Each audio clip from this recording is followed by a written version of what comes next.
ಆದ್ದರಿಂದ ಕರ್ತನು ತಾನು ನಿಮಗೊಂದು ಗುರುತನ್ನು ಕೊಡುವುದು. ಗರ್ಭವತಿಯಾಗಿ ಇಗೋ ಒಂದು ಹೆಣ್ಣಿನ ಗರ್ಭವನ್ನು ಹೊಂದಿ ಕುಮಾರனை பெறுவார். ಒಂದು ಮಗನನ್ನು ಹೆರುತ್ತಾಳೆ. ಆತನಿಗೆ ಇಮ್ಮಾನುವೇಲನೆಂದು ಹೆಸರಿಡುವುದು. இந்த வார்த்தை ஏசாயா தீர்க்கதரிசியின் மூலமாய் ಬರೆಯಲ್ಪಟ್ಟ வார்த்தை. ಈ ಮಾತು ಯೆಶಾಯ ಪ್ರವಾದಿಗಳ ಮೂಲಕ ಹೇಳಲ್ಪಟ್ಟ ದೇವರ ಮಾತು.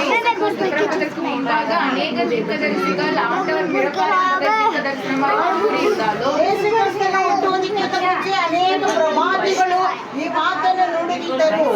ஏசாயா தீர்க்கதரிசி ಮಾತ್ರ முதலாவது இந்த தீர்க்கதரிசனத்தை உரைத்தவர். ಯೆಶಾಯ ಪ್ರವಾದಿಯವರೇ ಮೊದಲನೇದಾಗಿ ಈ ಮಾತನ್ನು ಪ್ರವಾಚನ நம்முடைய புதிய ஏற்பாட்டின் முதலாவது சுவிசேஷ புத்தகம் மத்தேயுவாய் இருக்கிறது.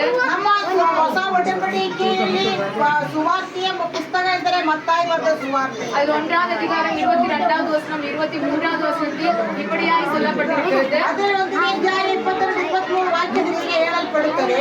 தீர்க்கதரிசியின் மூலமாய் உரைக்கப்பட்டது நிறைவேறும்படி இப்படி ஆயிற்று என்று. ಪ್ರವಾದಿಯ ಮೂಲಕ ನಾವು ಹೇಳಲ್ಪಟ್ಟ ಮಾತು ಹೀಗೆ ನೆರವೇರಿತು.